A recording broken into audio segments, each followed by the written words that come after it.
Oh, guys, good, you hear? I am so excited. Guess what? I hope this isn't about your podcast again. Why, did you finally listen to it?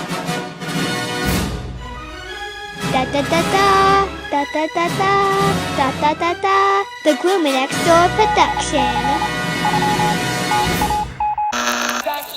You're listening to BYOTP Radio. Coming up next, the Gloomy Next Door.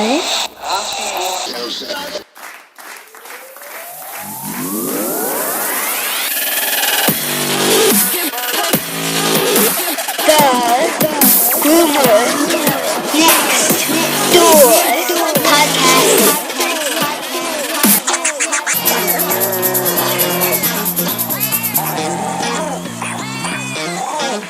Dun dun dun dun.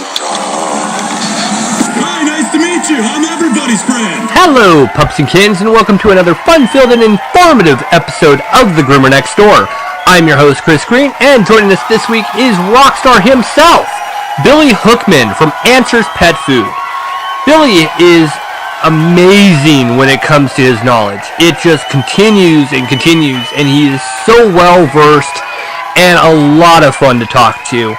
I have to say thank you to Kimberly Goutier for actually hooking this up. She was the one who said, you know what, you need to talk to Billy. He is absolutely brilliant.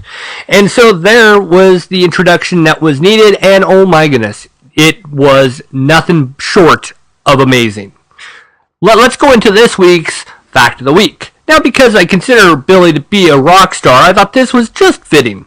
Rockstar Ozzy Osbourne saved his wife Sharon Osbourne's Pomeranian from a coyote by tackling and wrestling the coyote until it released the dog. Also, I have a funny story that I heard. There was a few years back, Ozzy Osbourne, Sharon Osbourne were on a flight from New York to Los Angeles. They had their Pomeranians on the plane with them, and it was actually not a private jet, is what I heard. It was actually commercial, and they're sitting up in first class on this flight. And by the time the actual flight landed in LA, I think it was Sharon at the time. I think she was the one that was spotted with a big puddle of dog pee on her. You know, it does happen. It's a 5.5 hour flight, I'm thinking, roughly. And, you know, of course, dogs have to go to the bathroom. So I thought it was kind of cool that, you know, she didn't really have that big of a problem having the dog pee on her. I've been peed on many a times. Hey, this week alone I was peed on a couple times by dogs. You kind of get used to it. But she just kind of, I guess, went along with the flow. So I thought that was a funny little extra story to throw in. Well, we actually have a pet food recall. So let's get to that right now. Dog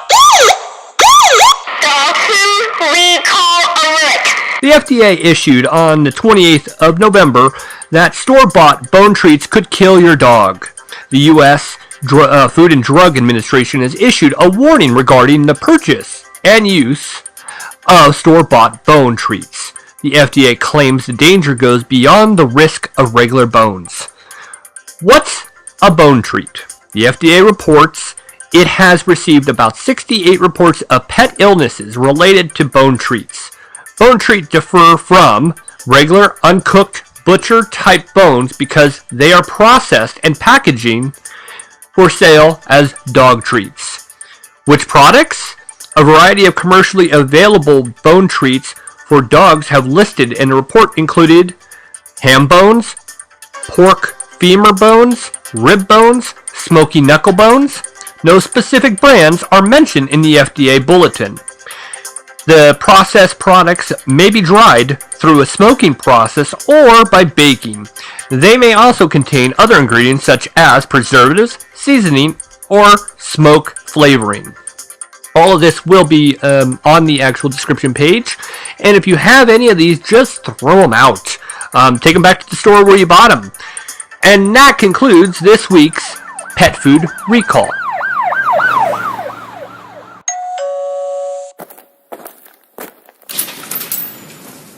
Oh, hello. Hold on a sec. Dad, we have a guest on the podcast. This week on the podcast, we are so lucky to sit down with a real-life rock star. Billy Hookman. He is with Answers Pet Food and speaks all around the country and probably in Canada as well. Probably speak everywhere. He will be at the Healthy Dog Expo in April of 2018, which I just learned that just moments ago, which I was really happy to hear that. Thank you, Billy, for being on the podcast. You are welcome. Happy to be here. And I got to say it right off the bat, this is Kimberly Gouthier's brainchild. She was the one who said you were the one to actually talk to about everything that we're going to get into, and said you are probably the top person out there. And from looking at your bio, I can honestly say I think she might be right. Well, I certainly appreciate kind words anytime I can get them. Right. So, it's hard. And in this kind of industry, it's kind of hard because there's so much negative that comes around, and it's just an unfair thing. But tell us your origin story. How did, Billy Hookman become who he is today? Well, so kind of first of all, who I am is I am the science coordinator for Answers Pet Food. So my job duties, mostly, the biggest part of my job is doing all the health and nutrition consultations. So anytime somebody is wanting to know, okay, my animal is dealing with condition X, what can I do using Answers products to alleviate or hopefully reverse the symptoms? So I spend a lot of time doing that. I speak. I do all of we don't have salespeople, so I also do I do all of the educational part of traveling the country and training stores and speaking at public events and that kind of thing. And so we all kind of wear a lot of hats because there's less than 10 of us in the company. So my story, I feel like is pretty unique in that I went from, I guess, being 100% self-taught to speaking at a veterinary college. And so I think I am sort of a walking example of if you're obsessed enough about one specific thing and you want something enough that you can have it. And so I was working. So it all started actually with my dog Lua, who is now 11 years old. She's a pug, and I never had a dog growing up. Didn't know anything about dogs. I was actually scared of dogs. The story I love to tell is that I was afraid of a bunch of puppies once that had their eyes closed, and was running away from them crying when I was like 7 years old. So didn't know too much about dogs, but I got this dog and I said, okay, I need to figure out how to feed this dog.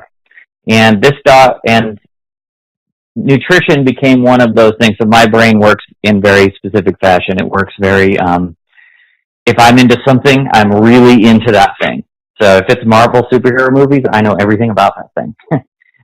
If it's nutrition became by and large that thing for me. And so, if you can imagine, 10 years ago, I'm sitting in Barnes and Noble and I'm too poor to buy the books, but I'm sitting there every weekend with all the books open and taking notes and doing research, and doing that kind of thing.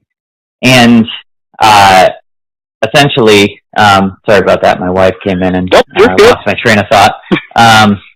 So essentially, I was doing everything else in the pet food industry in terms of, I had my own dog sitting business. And you might know people like this, and you may be one of these people actually, where you become kind of a regional person that people come to for nutrition advice. Mm-hmm. Right? And so your friends and family, everyone sort of asks you that thing. So I sort of became that person to, a good number of people. And then I remember I got to a point where I was making all of my own food, and because I didn't really trust any other pet food company. And so I was making all my own food, and that was totally fine. And then I found this company called Answers Pet Food, and I started using it because I said, okay, I can trust their ethics, I can trust their transparency and how they do nutrition because they're basing it solely on science. And I started using Answers Pet Food while making my own food, which is still to this day what I do because, oddly enough, my hobby outside of my job is feeding my dog. So, continued down the road. I didn't know that Answers was only a company for about 6 months at that point. And one day I remember this very vividly. I was drinking coffee, and I said, I need to do this for a living because this is obviously my passion. So I went to the Answers website and didn't know anyone from the company, but all their personal emails were on the website.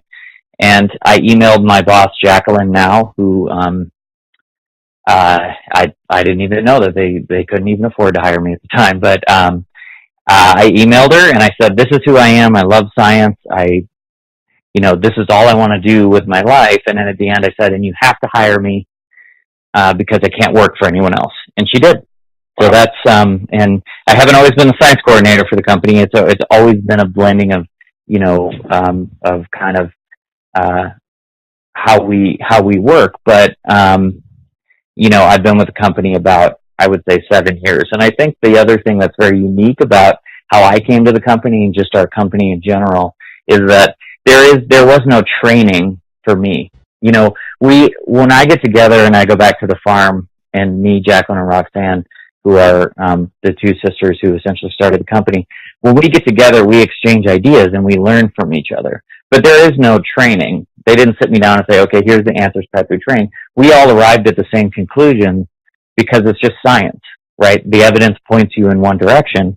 And so I think, we all take a lot of pride in that, we all teach each other things. So I feel very fortunate, to do what I do on a daily basis, for sure. And, I love the fact that you just said, I really need to work for these guys, and just dropped an email, said, you got to hire me. I mean, how amazing is that? It's simple. And that's the thing. If I feel, qualified to give advice on one thing other than, dog and cat nutrition, that one thing is, I really love like go-getters when I meet go-getters, because I feel like there's a lot of people in this world who say like, I wish I could do that. And my reaction to that has always been, do it. Right? Then just do it. If you want to do something, you can probably do it. And so, as I said, I wouldn't, want to be doing anything else. So. Boy, you know what? I wish I would have actually decided to do that too. Because boy, now I'm thinking, I'm like, I should just send an email and say, I want a job. Well, you could now. I really think that might be an idea. But you know what? Let's just, to heck with the actual podcast. Let's go and do that instead. No. Just don't send it to me because we can't hire you. Darn it. Well, I don't want to go to another company. You have to hire me because I got to work for answers. You can't use my own tricks against me. Sorry. Darn. Well, and hey, I'm with you on Marvel. I'm not a DC person. I'm more Marvel, but with that said. It's funny. I knew a quick little bit about that. I knew I wanted to marry my now wife when she watched every Marvel movie in chronological order with me. Oh, did you actually do that 24-hour thing where you sat down and watched them all? Not 24 hours, but we did it in like a week or two, or like a week and a half. And we're going to do it again. But yeah, that was a moment where I was like, oh, this is the girl. For sure. Now, did you actually hear about that where you could go to a movie theater, you sat down, you watched 24 hours, I think it was 24, is what the total number was at the time, or all in chronological order, and if you were able to make it to the end, you were given like a medal? No, but I would totally do that. I would have totally done it. Yeah, I know. And again, I sidetrack very easily, so, hey. No, that's okay. You gotta have more passions than just one. You gotta have a lot. And, exactly. I've yet to see Thor, by the way, and I don't know if I heard it's great. You should see it. It's very, very good. I think my daughter will like that one. I mean, she's a Batman fan. I'm like, whose child are you? Yeah, that is true. He's the poor man's Tony Stark. Very much so, yes. I mean, I still like to call Batman v Superman Martha. That's just the title. I'm just going to call her Martha. I still to this day will just yell Martha. But yeah, anyways, for all the people we've already lost, let's carry on. That's okay. My wife says I talk about 4 things total, so this is right where I usually am. Well, hey, you're one more than me. I'm pretty much sports. Well, it's really pet food. It's sports, and it's pretty much Marvel. And that's pretty much me as well. So I'll take it. Yeah, well, at least we have interest, right? Yeah. So now, of course, you're an overachiever, and we've already kind of covered that. So you actually decided, you know what? I need more of a challenge. I may travel around the country, and I'm doing all this stuff. But then, you know what? I think I'm actually going to start writing for Dogs Naturally magazine. How did that happen? Well, again, I'm a big believer in the fact that you create your own opportunities. Yeah. And, I remember I said, okay, I think I could contribute this. And what I wanted was an outlet that wasn't necessarily answers related, right? Because I think that I could offer, ideas that obviously there's all of my ideas, because it's, just based on the science of nutrition, are going to weave, interweave into some things that have to do with answers. But I wanted an outlet to be able to say, okay, nutritionally, I have some ideas and I want to teach people. So how do I do that? So, we've had, my boss Roxanne had written an article or two for them, and we've had, sort of a relationship with them. So one day I just wrote Julia, who's a friend of mine now, who's one of the editors there, and I said, this is my idea. I want to write this article.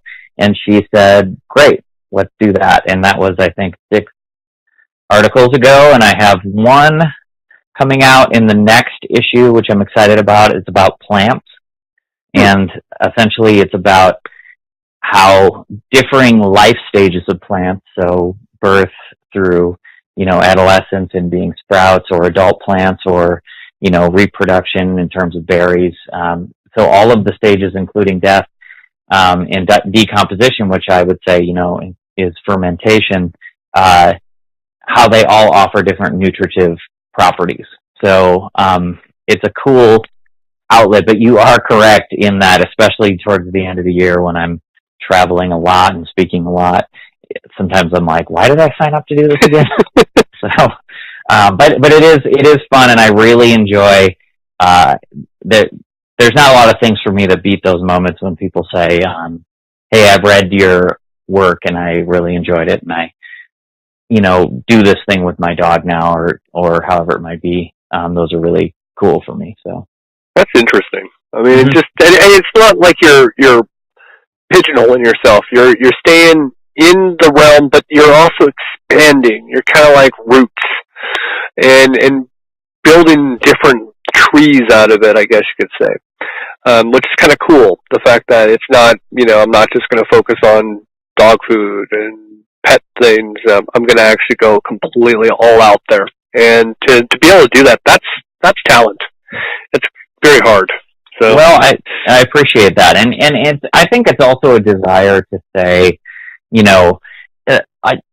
I understand why people sort of think this way, in that. So I work for a pet food company, right? And they say to themselves, if I were to say to someone, okay, the correct protein to fat ratio for a dog is X, there are some people say, well, you work for Answer, so that's what you would say, right? And so this is also part of me putting out there that I don't say anything because I work for Answers, and I'm not expected to necessarily say anything. The really interesting thing, a side note about that, is that I would consider how we operate as a company to be almost more of a partnership, because I'm not given necessarily daily direction in terms of what to do, right? I make my own schedule completely.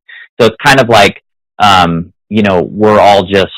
we all trust each other and we all just work towards the same purpose. But so it's also my way of saying, look, these are things that are true from a science perspective, and that's why I say them, and that I wouldn't say anything if Answer said, well, this is what's true, and but this is better for marketing, so say this. I wouldn't do something like that. So hopefully this helps people realize that, I'm throwing that out there. So you know what? I have conversations with people daily. I just had a conversation not that long ago about one of your big dry pet food companies and the negative side effects, and why you need to actually go more biologically appropriate. Mm-hmm. And, again, I don't work for any one of these companies, but I can list off a bunch of names and say, hey, here's how you can do it. You can do it by starting at your grocery store, or you can actually outsource it and go to these different companies, and it works. But I still get looked at the same way, or even questioned the same way. Well, you work for them. No, I don't. I have my own grooming shop. I don't even sell food products in my shop. I just have the facts. I'll give you the claim, and I'll substantiate that with the data.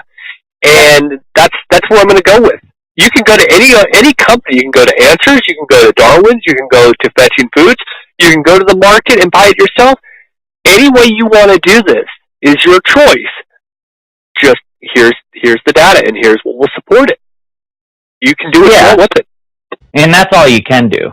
And, going back to, one of my other favorite things, which is, I think, even more nerdy, is philosophy.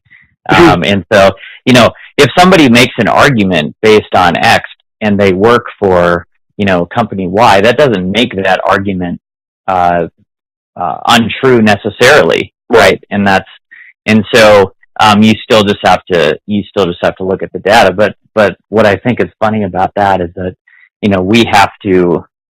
What you're describing there is you're convincing people that food is better than processed food, which is totally ridiculous. It's kind of like people say raw milk. Well, I think we should reclaim that. Milk is raw milk in its totally pure, unprocessed state. That is milk. So shouldn't it be milk and processed milk? Because that's literally how it comes out. And so I think we should be, reclaim that. We should be saying food, or processed food, or shelf-stable food, or something like that. Mm-hmm. Yeah, and it's funny. You understand this to pretty much a daily conversation, or even public speaking. You can have this conversation 100 times, and I would say probably 90 of the 100 people are probably going to believe that dry kibble it's an appropriate diet because they're, I don't want to say brainwashed, but the advertisement, everything that's come along with it, has given them this false data that's saying it is appropriate. So you can talk and talk and talk and give them every ounce of fact, and they still look at you and go, "You're wrong." And that's the hard part. It's a paradigm, and it's a paradigm based on cost, and it's a paradigm based on what they're used to. But the data doesn't lie. The average lifespan of a dog is decreasing.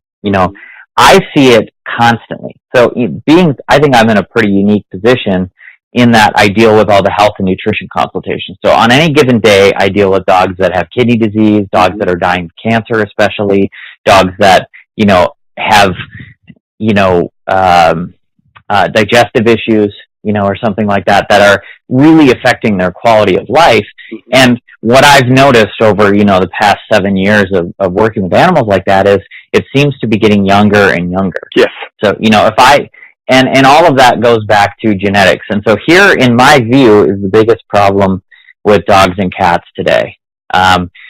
So we know, especially, we know more about this in humans than we do in dogs, because that's where the research lies, is we know that the diet of the mother of the baby affects the baby greatly, right? You need the actual correct nutrients to make the baby how it's supposed to be made. Or if you are breastfeeding, for example. So a good example of that is a lot of babies are D deficient because most people don't get enough vitamin D, right? And what cost does that have on the actual baby? So the really interesting thing about,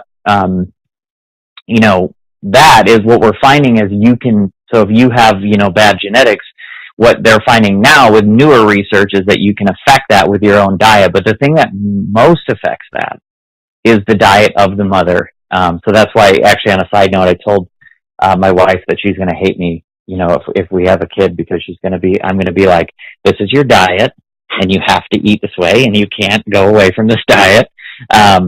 But so what we have with dogs, because even human beings that have bad diets, and a lot of people in America have bad diets, are still eating fresh food, right, to some degree, and they're still eating not this highly, highly processed food. So what you have in dogs is, if I deal with I once dealt with a Boston Terrier who had degenerative arthritis at 5 months old.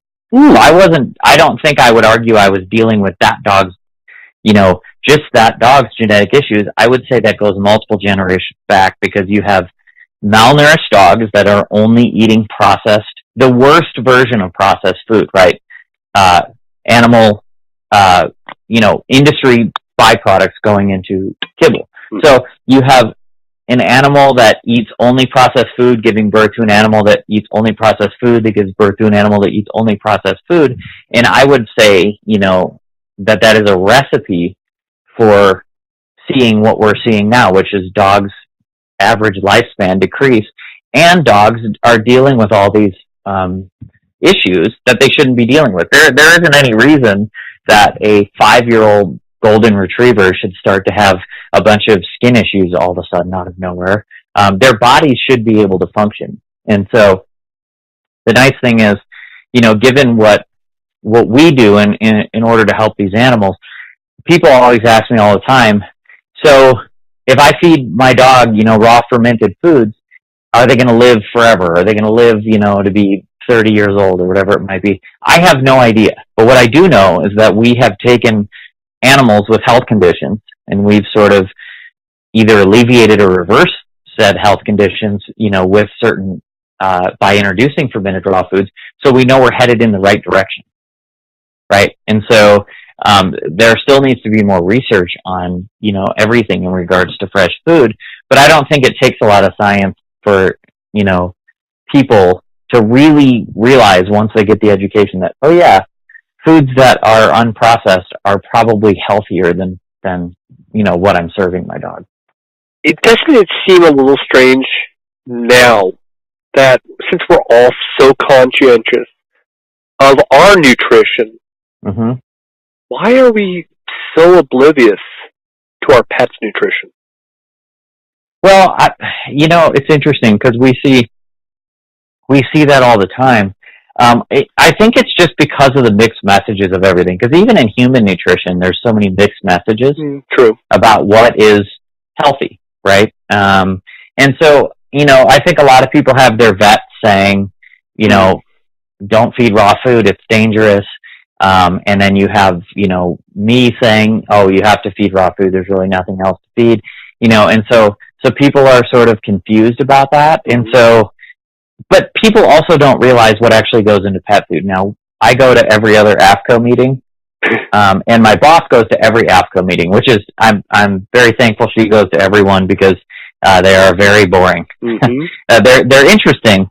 But people don't actually realize that the entire pet food industry was invented to, get waste products from other industries recycled into pet food. Mm-hmm. That is the whole premise behind the pet food industry. And if people that are listening to this don't believe it, listen to the next AFCO meeting, which you can do live for free, and they actually use the word recycle. They say at these meetings, we can't put this waste into a landfill because it will be dangerous, so we need to recycle it into pet food. Mm-hmm. And so, so even if people are convinced that a processed food diet can actually be, advantageous for their carnivore or obligate carnivore, you still have to be incredibly choosy because this is all of the regulation is in favor of the actual companies that are producing. The large corporations, they're definitely not in favor of us. But they are in favor of the larger corporations. And so I think in pet food, the most important thing is due diligence and holding the companies that you feed your animal, if you truly love your animal, to the fire. Oh, yeah. So. Now, I'm gonna put you on the spot here, and that is because you are part of AFCO, you do attend the meetings, every other one. Now, you've obviously heard that Susan Thixton has been removed. Mm-hmm. And I'm just curious because I've already been public on my opinion on it, and she'll be back on the podcast to discuss it. And I've already talked to Mr. Cook, who is the new president, I guess. Mm-hmm. And we've had Kristen Green on the podcast. I'm not a huge fan of AFCO or PFI, but I'd like to hear what your opinion is on the removal of Susan Thixton. Well, first of all, when Susan comes on, you have to remind her. At the last meeting, I made her walk through a pizza place, and it was it was longer than she expected, and she will never let me live it down for the rest of my life. So you definitely have to bring that up. But, so it's funny because, I have less of so my boss, Roxanne, who is, our head formulator, and she's a brilliant person. She has more of a personal relationship with someone like Kristen Green, but I see these people at the meetings, and I see firsthand the cost that has occurred from sitting with Susan, right? So we all sit. So at the last meeting, you had me and Judy Morgan and a store owner named Chelsea Kent and some other people there. And you're sitting next to Susan. As soon as you do that, you are just seen differently by everyone at the actual convention, right? And so I think, I think it's terrible because for a few reasons. And I don't even say it's terrible because Susan's my friend. And I say that in the same way that, someone once said, I don't agree. This is sort of an analogous scenario. Someone once said, I don't agree with you 100% nutritionally, but I recommend your food, because you're good people. And my response was, well, don't buy our food because you think we're good people. I don't want anyone to buy our food because you think we're good people. I want you to buy it because it's the best thing you could feed your animal, right? Mm. And so I think Susan's a great person, but what I think is as important as that, and the work that she's done is very important, is having someone who actually represents consumers. Because once you go to these meetings, and I would recommend that consumers actually go to the meetings. I mean, it's a hefty cost. You're talking about $500 to get in and, hotel and all that kind of stuff. But once you get there, you realize that there is no one there who's looking out for the holistically minded consumer. Right? And so, I think it's terrible, and it really set that committee back that was looking for, and I also think too that, even though she's been part of the committees, there's always been sort of a butting of heads there. And I can't get in the mind of the people who are on these AFCO committees, but I can say that, in my opinion, there's a good possibility that they were, looking for a reason to get her off there, because of what she reports. She literally tells it the way it is. Mm-hmm. And the problem I see with AFCO, kind of similar to PFI, Pet Food Institute, is PFI is a lobbyist that's allowing these big dry kibble companies to get away with murder, and AFCO is right there. They're pretty much pushing the same agenda PFI is pushing. They're pushing it to the FDA, and the FDA is allowing it. Mm-hmm. My problem I'm having with all of it is they're all criminals, and I've, again, I understand. I've stood up with Susan on different things, and I deal with some backlash on social media through it, and it's kind of comical. Once you're attached in any way to any of these big names, they automatically realize, well, if you're not for us, you're against us, and that's really AFCO at its best. If you're not for us, you're against us, and we're bringing in. What is it? What did they bring in last year? Was like $350,000, something like that. I mean, it's astronomical what they're bringing in, and what they're giving out is lies, and I just don't understand it. I think they all deserve to actually sit up in front of Congress and explain their discretions and be held accountable for what they're doing, and that goes with PFI as well. I think that it's polluting the industry, and all we're doing is putting these tyrants in a great lifestyle while they're poisoning pets right and left, and they don't care. They're almost as bad as big tobacco, to the point where I think that they're now worse than big tobacco because they're able to manipulate the system. They're able to silence people. I mean, Susan of all. I mean, I honestly don't know if there's anybody bigger in the industry than Susan. Mm-hmm. And it's like, I read their letter to her, and I just looked at it and went, you were just afraid of her. And you just said, be quiet while the big people are talking. Go sit at the kids' table where you belong, and if you say anything, you will be subject to discipline. And that's exactly what it was. I just don't understand it. So it's nice to hear it from somebody who's there. I couldn't attend those meetings. I'll tell you that. Well, yeah. I mean, your head might explode, but yes. Well, and I'll say this: I probably sit, at that kid's table, with her. But and even if you took interestingly, even if you took a less, even if you said, okay, we're going to take a less, divisive stance on APCO. And we're going to give them the benefit of the doubt and say they're misinformed, but they're trying to do the best thing they can for animals, right? Let's say someone decided to do that. Even then, you would have to take a look at APCO, because if you think about it, they were formed like 100 years ago for one goal, and that goal was to make a single standard for pet food in America. And guess what? They're not even close in 100 years. So even if you took the stance of, they're trying to do the right thing, something has to change, because obviously they haven't been good at that thing for 100 years. So, it's hard to have, a ton of sympathy, for that process. I will say at the very interesting thing that happened at the last one, which you probably know about, is, apparently they had brought this up in a different way to Susan beforehand. Which I don't think was the right thing to do, because obviously I trust that Susan is, telling the truth in that. But the FDA was, in committee, and they even brought up the fact that they may, we should maybe look into allowing people to use qualifiers on meat, on an official label. So here's a good example of that. Our beef is 100% grass finished, right? This is GAP4 beef that's coming from, 4 or 5, wonderful farms. It's above 90% organic. This is different beef than you're getting in kibble, right? But we can't put that on our ingredient label. We can only put the word beef, right?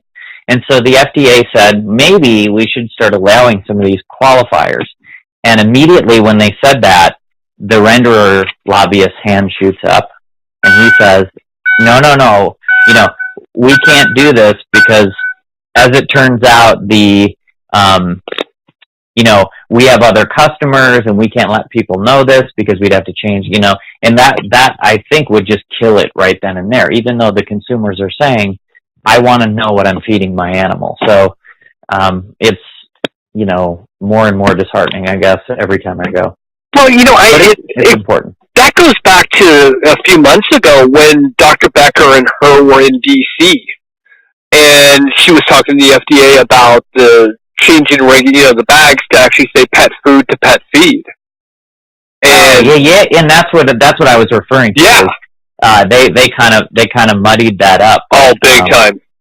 So, which it doesn't surprise me, because I've been around it for as long. But the thing I look forward to is you can remove Susan from a committee, but that her work still continues, and she does very, very she does things that I respect greatly, much of what you kind of touched on in terms of when she does the right thing, she gets a lot of flack, even from holistically minded people. And so I look forward to the rest of her work in exposing you can't keep someone like Susan down. No, this is what I'm getting at. So yeah, no, I get it. Actually, I don't know what's in the pipeline with her, and I don't know what she's looking to do next. I've been in conversation with her, and I'm sure you have too. I haven't asked her, hey, what's next for you? I'll probably ask her while we do this, but I imagine with her connections, and again, I don't really think there is anybody bigger in the industry than Susan. And I'm always shocked, and I'll be completely honest. I'm always shocked when I drop her an email and she responds right away. I think to myself, I'm nobody. You respond immediately, and I imagine you must receive like 30,000 emails a day. You're Susan Dixon. I mean, come on. And so when I do hear back right away from her, I'm always shocked, and I imagine she has to have offers to do something, because again, I'll say it one more time, she's Susan Dixon. She can pretty much drive anything that she wants to because of what she's done, and she is the voice for every pet parent out there. She is the voice. Well, and she's definitely, I'm one thing that I really appreciate about her is I'm from the Midwest, and so I'm very, anti-confrontation. So she's definitely, not afraid to say what she needs to say to people where I would be like, let me send you an email. So, in terms of that. And this would be a good time I do want to give a plug for, so at the last, and Susan, was in full support of this. So Susan is a consumer advocate. And at the last meeting, there was a store owner out of Colorado, which actually she would be a good person to interview, but she came to the last AFCO meeting, and she actually started, now I'm not going to remember what the name of it is, so that's terrible, but she started a retailers advocate group for AFCO. Really? And essentially what you can do there is to, you as a retailer can sign up, and there's yearly dues or whatever, but then you can actually have a voice at AFCO as a pet food retailer. And she's someone who can say all the things that I can't, because I work for a manufacturer, right? Right. And so, and her name is Chelsea Kent, and I'd be happy to email you some information on that. But there are stores that are actually, signing up for that and taking advantage of that. So I think all consumers should be a part of what Susan's doing, and all retailers should be a part of what Chelsea's doing. I'd love to know more about her, because yes, I would love to have her on. It's actually kind of funny. All of a sudden, I don't know what's happened, but that's the same thing that's happened so much. Is people are like, oh my gosh, you need to talk to so and so. It's like, yes, love to, because it is kind of challenging to find interesting stories. So yes, please email me that information, because I'd love to actually talk to her. She'll be on the 2018 series, because we are, surprisingly, even while we're recording this, we are literally finalizing 2017, and we're barely hitting December. I'm shocked by that. Yeah, it's coming to an end pretty quickly. But she's one of those people that, I've spoken at her store before, and I say to myself, why am I speaking here? She's smarter than me, so why are we doing this? So, I don't know. You're pretty intelligent, and you exceed a great deal. That's why I said you are a rock star in this. I mean, again, looking at your bio, you're in a lot of speaking engagements. Your hands in are a lot of places. So, I don't know. I mean, I feel that way with Susan. She is probably the smartest woman I've ever met, and she continues to shock me. I could spend the next 20 years trying to learn, and she'll still be ahead of me. So I can totally understand that. But that's absolutely. Interesting. Well, the one thing that I wanted to talk about, and we're going to continue on in a bunch of different areas, but before anything, I really wanted to talk about detoxing. Mm-hmm. And Kimberly said you were the one person that was the smartest when it came to this, and we kind of talked about it before we started recording, because it is an interest. We have a lot of pet parents that, and I'll reference a few things here, and I'm sure you hear it. You talked about, people come to you with kidney issues, cancer, liver. But the biggest thing I'm sure you hear the most is allergies. Skin allergies are always the big thing. That's what we always hear. Why is my dog's skin so flaky? Why is this? Well, it always goes back to nutrition. So the next level is talking about, well, okay, what do you feed your pets? And I'm pretty sure that's the first thing that you ask everybody is, well, what are you feeding your pet? Well, that's the starting point. That's always the starting point, right? Yeah. Yeah, it has to be, because, I deal with people all the time who they'll say, I don't understand. My, 8-year-old lab just started to have skin issues all of a sudden. I don't understand what it is. And you say to them, well, what are you feeding the dog? And say, well, I know it's not the food. He's been eating the same food for 8 years. In that case, it is the food. So the body, a mammal's body, a dog's body, a human's body, is very good at covering up for lack of nutrients for a long time until it can't anymore. So there is no starting place other than getting the nutrients you actually need. So the problem with the current state of how we do medicine, in my opinion, is we say, okay, let me take, medicine X that helps with that specific condition, but that's really just a Band-Aid to the issue. So the starting point in every medical case should be, do we have the proper nutrients? Because what you consume makes you, right? It gives you the energy to remake your cells. It makes you. And so if you don't use that as a starting point, I mean, what are you even doing would be my argument. So that's kind of where Western and medicine and nutrition can meet up, because there's a need for that sort of thing, right? There are animals who need to have surgery, and I don't know how to do that. Right. So there is a need for these things, but I think there has to be, a better understanding of that. Well, there does, and see, the biggest issue is, of course, the detox portion, and this is the part that I'm not really seeing out there enough, where we're talking about, okay, well, why are we detoxing? And a lot of people have that misconception, well, detox, that's for alcoholics, for drug addicts, right? No. The chemicals that are in dry kibble is massively harmful. And when you actually go back and you start feeding appropriately, and again, raw, really, biologically appropriate, or bone and what was I going to say? It was bone and well, there's I know it to be prey model and here's the deal, and I'm going to say something I'm going to say something somewhat controversial, and is that plants, are an intricate part of a dog's diet, and they shouldn't be a lot, and they should be a certain amount.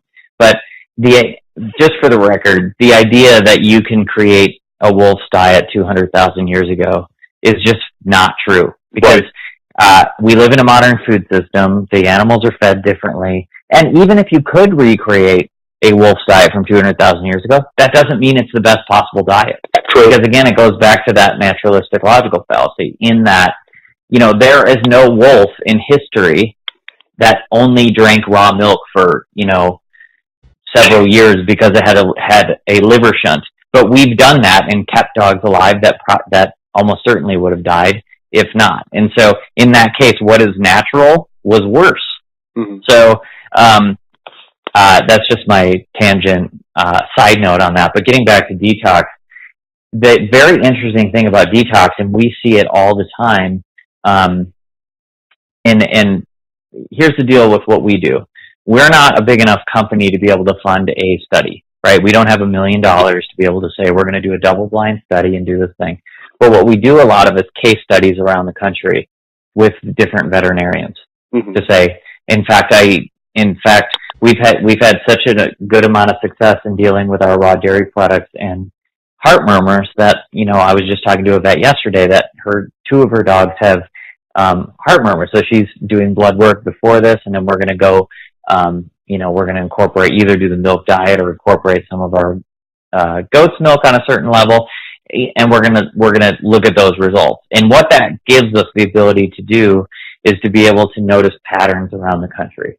What we can do is say, okay, we've worked with X amount of dogs who have elevated liver enzymes, and we've added milk in these cases, and we've seen this many cases come down. And so we've done this so many times, and especially with the milk diet, that we can almost predict the detoxing of it. So, if you have a dog who has, I deal with dogs that shouldn't be alive, that have, IBD and outrageous skin issues, and they're losing all their hair, and their kidney levels are high, and we put these animals on a raw milk diet, and what'll happen is the owner, because all these people I work with have my cell phone number, they'll call me and they'll be like, oh man, for the first week he was pepping up, he was doing really great, and now it seems like he's doing worse than he was before. Well, that's what I would expect, and I would expect to see that roller coaster happen 5, 6, 7 more times before you start to come out on the other side. Mm-hmm. And that's one thing I think we really have to teach pet owners is, if you feed food X and you see a negative reaction, that doesn't mean you should stop feeding food X. It just means the body reacted in a certain way. Now, let's go into that raw goat milk and the whole concept here, because a lot of people are saying, I'm lost. I don't know. Now, you guys are the patented company that actually started raw goat milk. Is that correct? Mm-hmm. And we're the only ones who do fermented raw milk. Now, one question I had with goat milk is in selling in different parts of the country. Now, I heard something that you can't have white milk and it be goat milk. Is that true? Is there some kind of color that has to be changed with you guys? Is that something that you have to do, or is that something that urban? No, oddly enough, I've never heard that, but that's totally ridiculous. Yeah, I heard an urban myth about that, and I'm like, really interesting. That goat's milk is a different color, and then they make it white. Well, no, it has to be like a yellow, or it has to be. Oh! No, yeah, I understand what you're saying. Yeah, it does in Texas. In Texas, okay. That's the only place right now that it does, and that's just because of raw milk laws. But that's raw milk. That's not goat milk. But is goat milk? We also have. Same? Yeah. Well, we sell a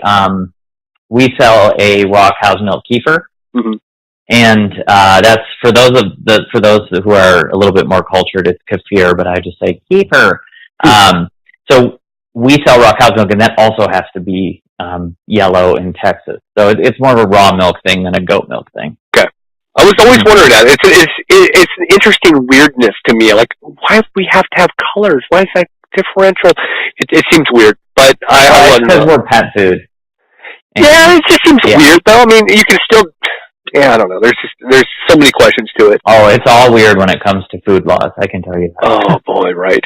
Now, explain raw goat milk and using it, especially in the circumstance when we're talking about detoxing, since you were bringing that up, in that kind of, or even just in general. I mean, I know it's great, even if your dog has been on raw the whole time. Mm-hmm. But you were saying how it works out really well in detox.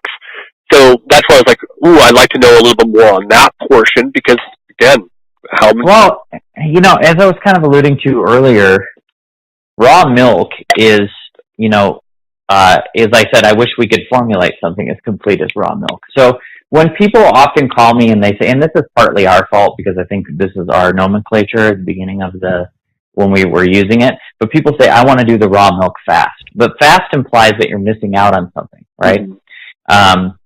But I prefer to call it the raw milk diet because raw milk is the most complete food on earth. It is more complete than any dog or cat food on the market from a nutrient standpoint. It has thousands of nutrients. One of the examples I like to bring up in terms of how complex nutrition is, and I feel a certain way about this as well, but, a lot of people get stuck on omega-3s, and how do omega-3s react to omega-6s, right? Those are two fatty acids. They're very important. Raw milk has between 400 and 500 different fatty acids, and they all react within each other.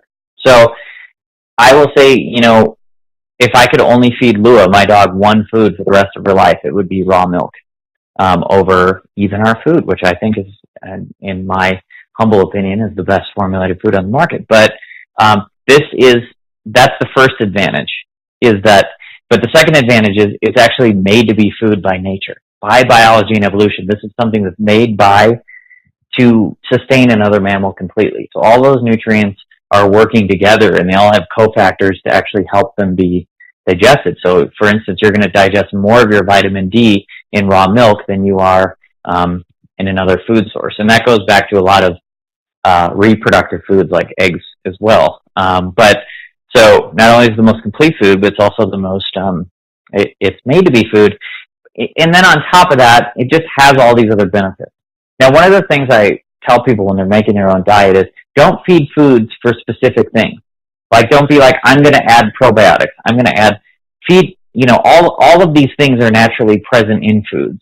So find foods that have the most, diverse and efficient, nutrient profiles. And raw milk meets those qualifications. And it also has, for instance, before we ferment it, it has over 200 different species of probiotics.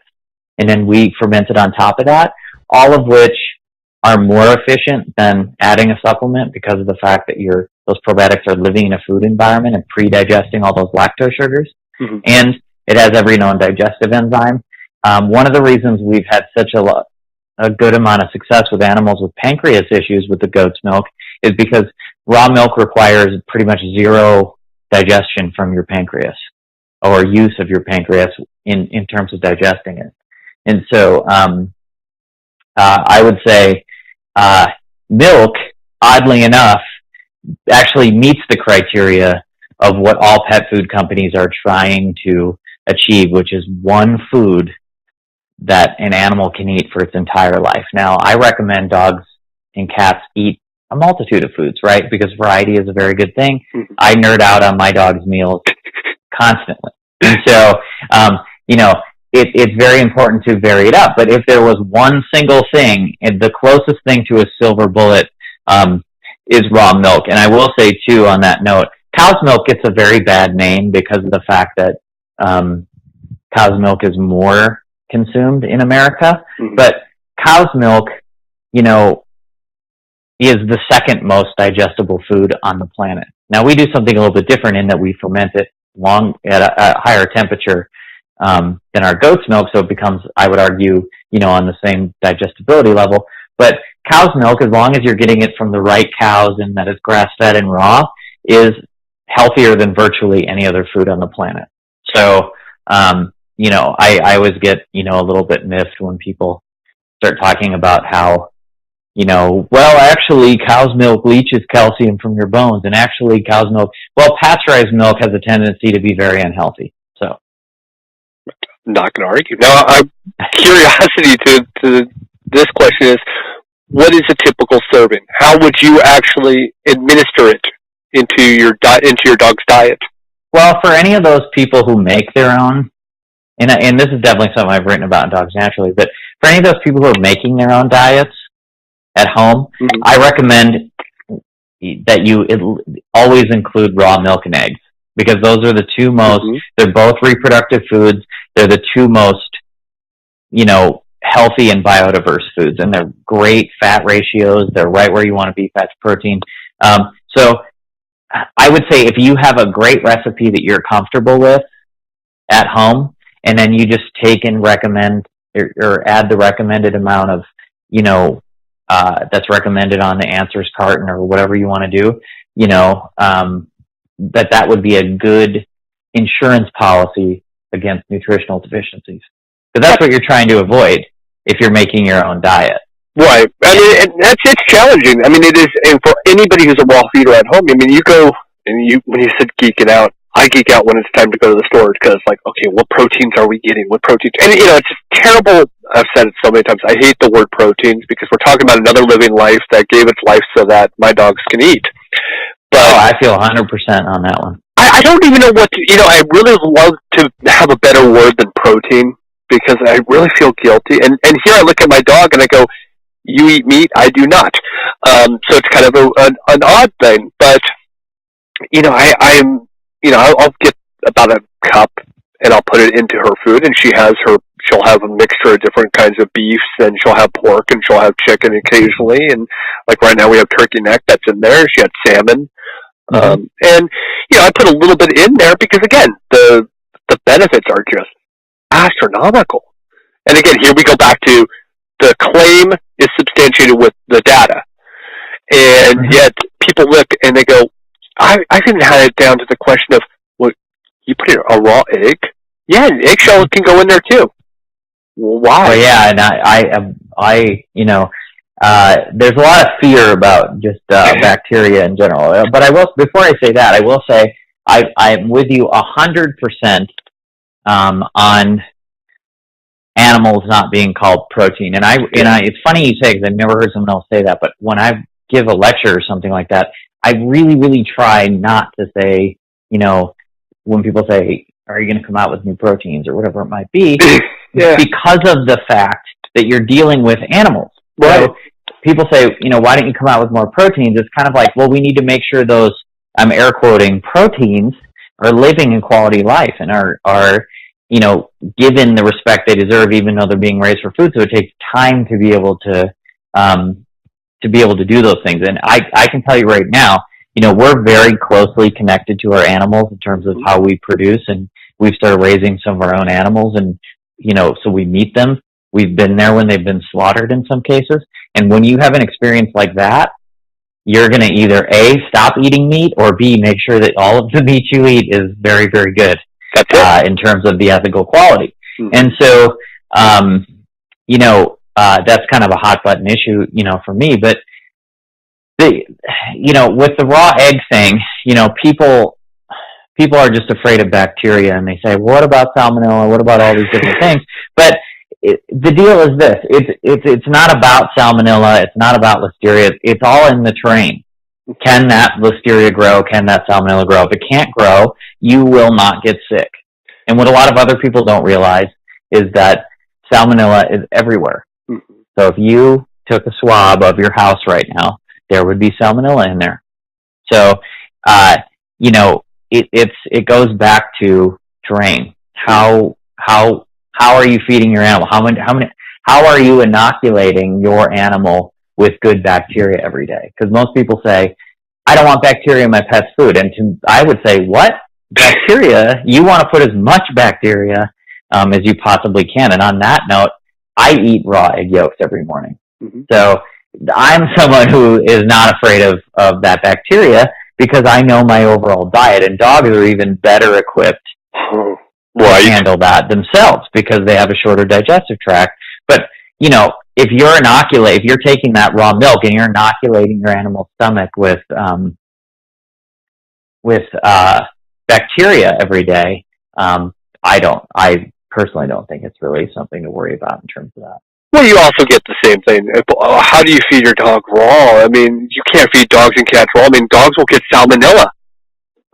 No, they won't. I mean, and again, you want claim to data, I'll give it to you, but again, you and I we've never seen it. I mean, there's never been an animal that's been fed a commercial raw diet that's actually been connected to being sick from bacteria. So if you're looking statistically, you'd be better off doing the raw even, based on that. So. Now, here's one thing that always gets me a little curious and a little confused because I'm always afraid of it, but I'll see some different raw companies in their small independent stores, but they'll take like goat milk, they'll put it in a silicone tray, they'll be in the shape of a dog bone or whatnot, and they'll freeze it. Now, I'm always worried that isn't that going to kind of kill off some nutrients? Freezing is the best way to keep food in a raw food state for long-term storage. Really? Okay. And, yeah, well, on the milk part, on my food-wise, I get that, but on the same deal with milk. I mean, I think at the last, numbers I was looking at, you're looking at like a 2% nutrient loss when you freeze food. Okay. And so, in relation to, so there's kind of like levels there, in terms of, so you're not really missing out on anything if you freeze it. Now, the one thing that I do recommend people do, there are a lot of people, and this is fine if this is how you need to do it, because I'd rather have your dog or cat get the milk than not get the milk. But a lot of people take it and they refreeze it into individual portions. And a lot of people who make diets generally, and this is something I talked about in that upcoming plant article, is, everything they do, they have to freeze it, right? Now, freezing doesn't really, is not that detrimental to the food, but that doesn't mean you have to freeze everything, right? So what I recommend people do is to say, if they get our milk is good for, because the fermentation is good for like up to 30 days in the fridge. So why not just leave it in your fridge and let it continue to ferment and become healthier, rather than necessarily freezing it again. And it's the same thing with adding things to your pet's diet. I see a lot of people who make a vegetable mix and do this stuff, and then they put it into ice cube trays, and then they get out the frozen cube when they feed their dog. Why not just make that vegetable mix every 4 or 5 days and just keep it in your fridge? Because there is value to adding fresh food that's never been frozen at all.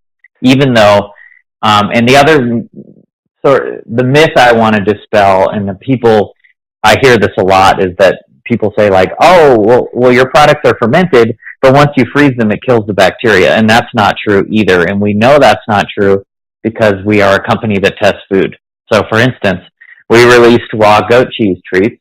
We took, David Esch, our cheesemaker, made the cheese. We froze it. We unfroze it and sent it to a lab, and we found over 7 billion probiotics per ounce that were still alive. So, you might lose a minute amount of those bacteria, but just to throw that out there, because I get that question a lot, freezing does not kill bacteria. See, that was my thought process, and I guess, you get it a lot, but I was always like, every night, everything's made to fresh. Mm-hmm. And, I know a lot of people, they have busy lives like we do, and they will make a full week's meal. Our dog is very picky. It has to be freshly made right in front of her. And so I was always worried. I'm like, oh boy, if I freeze it, could I lose some nutrients? Because I understand the cooking benefits. You're going to lose everything off of that. You're going to lose a great deal, I should say. Mm-hmm. But the raw, it's like, okay, well, it's here. This is what it is, and I want to make sure I'm able to give my dog and cats every bit of nutrients. Because again, you're almost kind of trying to duplicate the wild without obviously being in the wild.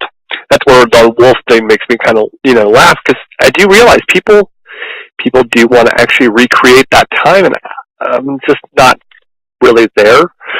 Yeah, well, I would say the best way to look at it, and by the way, people really, I think, too, just need to give themselves a break and say, oh my God, I'm doing great.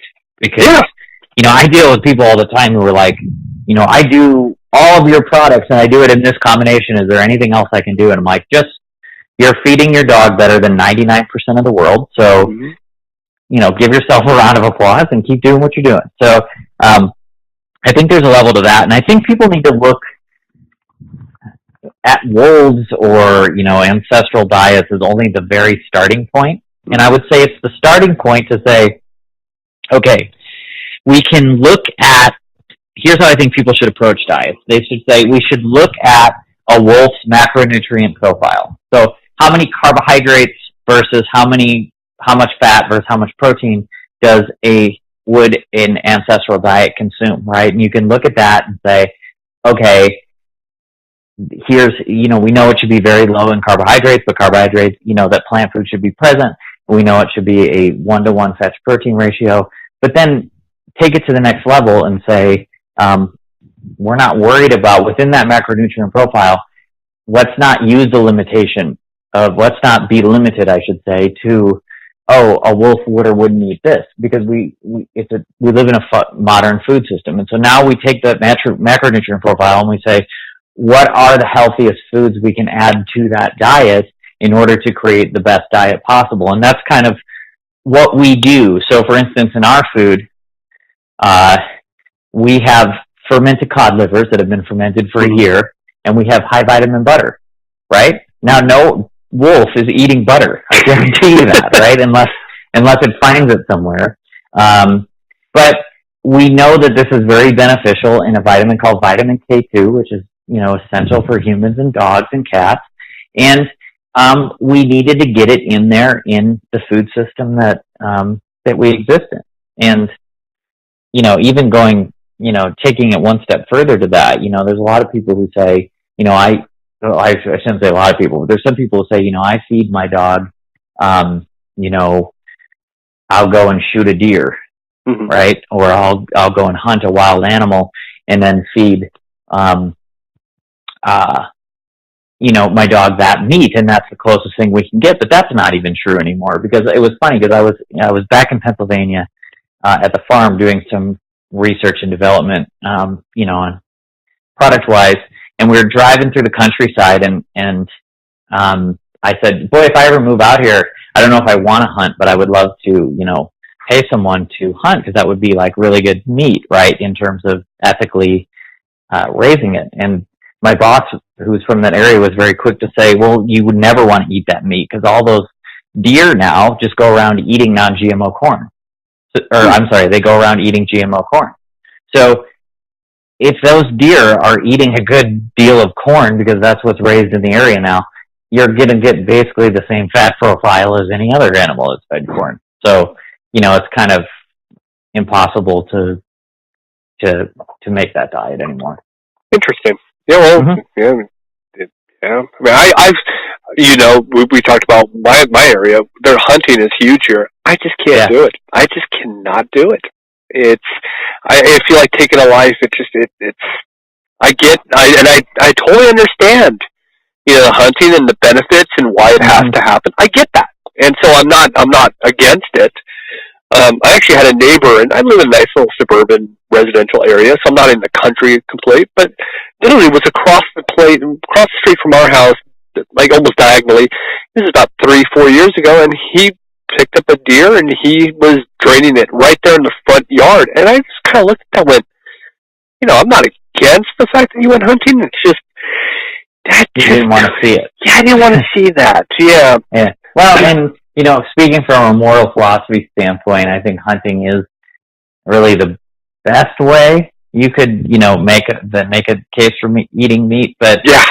I don't, much like everything in that area, it's all, different shades of gray, I suppose, in terms of, how you look at it. But I'm the same way. I don't want to hunt myself just because I didn't grow up with hunting. I didn't grow up, handling guns and stuff. So I feel like I'm like, clumsy enough or, to where I probably shouldn't be given a gun. But, I wouldn't be against, in the future raising my own meat. Right. From, although I'm very keen on getting a pet pig, and, if that happens, I gotta stop, I don't, it'd be weird to be like, okay, we're making this bacon, but we love you. So that's funny. It kind of depends. Well, it's funny because I loved bacon. And then, of course, getting into all of this and advocating for pets' health and nutrition and all of this, I started to look at commercial farming. Mm-hmm. And, I started to see all the negatives there. And that was hard. And then I started to see that pigs, I think they said 90% of pigs are suffering from pneumonia upon slaughter. I think to myself, gosh, that's terrible. I was actually talking to Dr. Conjure about it, and she goes, I've been in different places like that, and in musky air. She goes, I can totally see that. And, I'm not trying to discourage anybody. It's your own preference to want to eat pork, want to eat beef, want to eat lamb. Mm-hmm. I just, it's so hard for me to fathom it. I'd love to have a pig. I want chickens. I've been begging my wife for chickens. She will not let me have one. But you want to get a few if you get one. Yeah, I'm talking like 2 or 3. Yeah. But I'd love to have that. That'd be fun.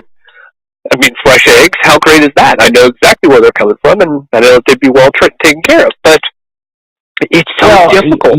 You make a decision. So I myself only, on the human side of things, I am a big proponent of animal products in the human diet.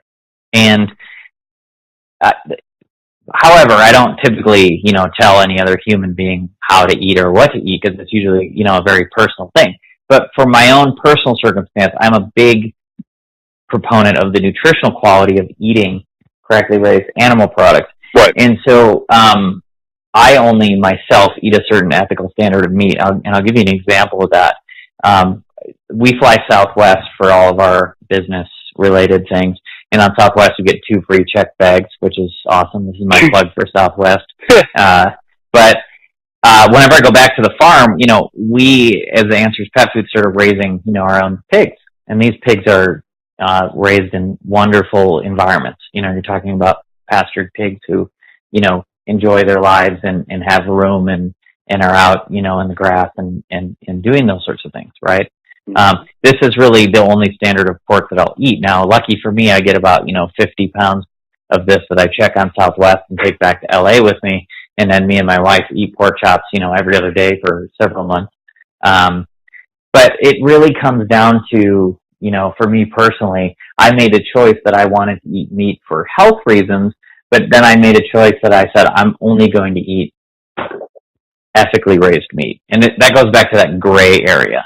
Right. Where do you fall? And I don't judge anyone for being really anywhere. I can only say this is what I personally do. I would be the exact same way. I love meat. Mm-hmm. And it's never been a matter of, I just can't stand the idea of it. If I look at chicken and I can't take chicken off of a bone, that would bug the crud out of me. I can't see the scales on a fish.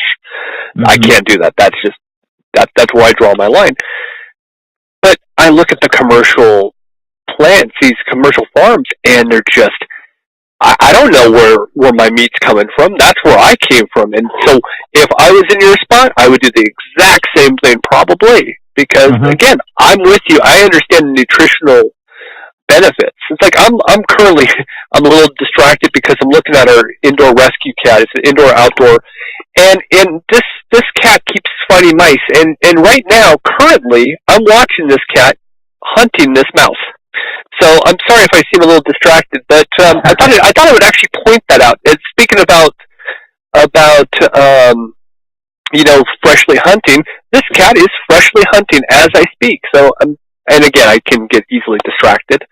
And the cat has the mouse in its mouth, and it's going to bring it to me. Well, that's really sweet. She does this all the time now. Well, I live really close to a creek, so apparently she's fine. That's like the best cat life ever. But this cat was actually near death. Separate dehydration was, I don't know, all the case, and we rescued it and was able to bring it back to life, which we've done multiple times. But this is a very unique cat that cannot stand being inside. And we don't usually like to rescue animals and have indoor-outdoor. They're usually predominantly always indoor. This one was actually struggling. And so I just realized it was more painful for this cat to actually sit inside than be outside. So every morning I let her out or let him out. It's actually he. And again, as we're talking about healthy choices and hunting, and I'm watching this cat hunt as I'm going. And of course, as people are listening to this episode, they're going, well, we just completely went off the tracks, and I do it a lot. Well, that's okay. Well, and a good example of that too, which one of my favorite people on earth is Irvin. He's one of our main Amish farmers, and he actually Irvin fills every single goat milk, kefir, fish stock, and turkey stock for the entire country. Right. Oh, wow. So it's done at Irvin's farm, and Irvin he actually had 2 shepherd farm dogs, and now he got a Great Dane puppy, which I think is funny because how is that dog is not going to be a farm dog. But he has these 2 shepherd farm dogs who, are living this life where these are dogs that sleep in the barn. They're working dogs. They eat Answer's food, but he says, they prefer the fresh rabbits that they catch. Oh yeah. So, it's one of those things. It's like, I would say that's due to the fact that those dogs are eating Answer's food and drinking our milk and getting fresh animals, those are the best fed dogs I've ever heard of. So, I would actually think they would be the best because they have every ounce of it. And you know what, a Great Dane, I would think it would do really well. A lot of room to run, a lot of opportunities to get its energy out, and then to be able to hunt rabbit. I mean, a rabbit for a Great Dane, that's not even small to be able to. Yeah, right. It might be a dog more for the kids, but because our I think he's on the lower end, but the Amish farmers we work with tend to have a few kids, to say the least. So I will say I'm very happy though that my door is not open, because typically where I do this podcast, I do it in my car because it's the quietest place. If I'm at my shop, you're going to hear dogs barking and stuff. If I'm in the house, you're going to hear dogs barking. So, but luckily I kept my window closed in the car, or this cat would be in the car right now with that mouse. I'm not even joking. There is times that she'll be on the car, I should say. You'll hear him jump on the hood or meowing through the windshield, and so I'm kind of glad I actually had my window open this time. Well, but yeah, absolutely. Well, my pug does not hunt, so she's the opposite. She's the opposite of a hunter. I once saw a rat run directly by her, and she just casually looked at it. So. Well, pugs are like that. I mean, vast majority of dogs will just kind of look. They almost have that Garfield kind of mentality. Oh, mouse, cool. Mm-hmm. Cats will get that. And that's even our dogs. Our dogs are like that. They just don't. They're like, hey, give me my food. It's already chopped up, no fur, and I'm good with it. So yeah. Well, you know what? We've covered so much, and of course, then I went on off the rails. I do apologize on that one. It's all good information, so it's all interesting, and it's all related. Yeah, it's all related to the premise of the conversation, which is to how can you feed dogs actual food. You know what I mean? How do you segue so well into it? Besides cat hunting mouse, We're talking about raw feeding, right? It's almost like a genius moment that I wasn't meaning to do. So you're the genius, as it turns out. No. You were the genius. I am literally in your shadow here. I am, seriously. I mean, I looked at your list of places you were talking, and again, finding out that you're at Healthy Dog. I mean, that's amazing. You will be the only male speaker, by the way. You are going to have a lineup of very powerful, very strong, amazing women that all have great stories. I don't know how many of them you've met before. I don't know either. I know Judy Morgan's speaking there. Yes, I know her pretty well now. Yeah, but Jessica Slater. Do you know Jessica Slater? I don't think so. Oh my gosh, Jessica Slater was on our last episode. She is an attorney in New York. She is covering Avengers. She's representing the victims of Avengers and Petland. Oh, okay. She's amazing. You're going to have a great time. These ladies are amazing. And I actually did the Nikki, the woman whose pug died. Mm-hmm. I did a nutrition consult with her right after that. Oh yeah, and we got her animals on goat milk, and she was doing certain things, and we were able to help turn around the ones that fortunately didn't pass away, but were dealing with some issues. So I actually remember it was kind of interesting. She called me, and I didn't put two and two together, and I was like, because I do a lot of nutrition consults, and I was like talking to her, and about halfway through I was like, oh wait, you're the actual woman who is dealing with this entire thing. And so I actually got to meet her at the AFCO meeting in Bellingham in Bellevue, Washington this summer. And so that whole thing, that was a big, and talk about being criticized for Susan Dixon. So. Oh, right.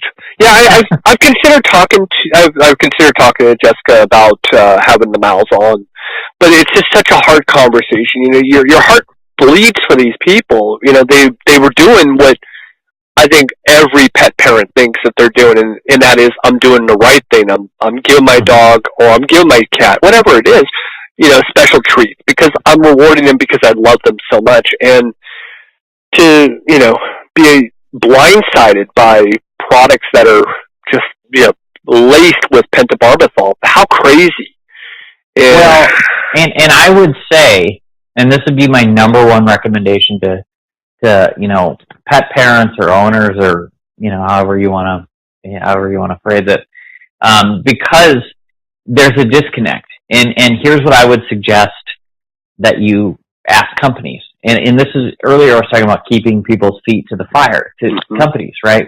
The number one thing that I recommend people do, because you have an animal that you love and is a member of your family, and you cannot necessarily count on the government or AFCO or anything like that to actually have a standard of keeping those animals safe.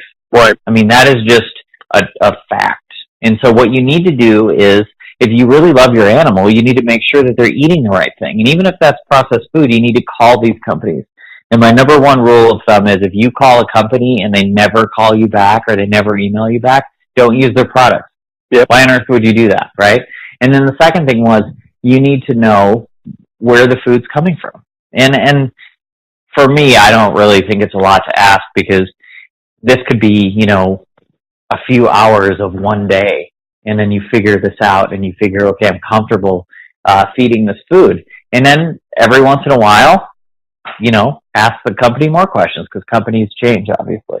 And so we need to be, just like we, tend to do research if we have a baby or whatever it might be, we need to be more, I think pet parents need to be more active in the people who are producing their food. And that's a lot of what I do. I mean, I deal with all the questions. So if you were to email Answers Pet Food, or you were to call our 800 number and you were to say, why do you do this in your food nutritionally? I would be the one to call you back every time. So it's kind of like a very, very important part of what we do, and I think that should extend to the entire industry.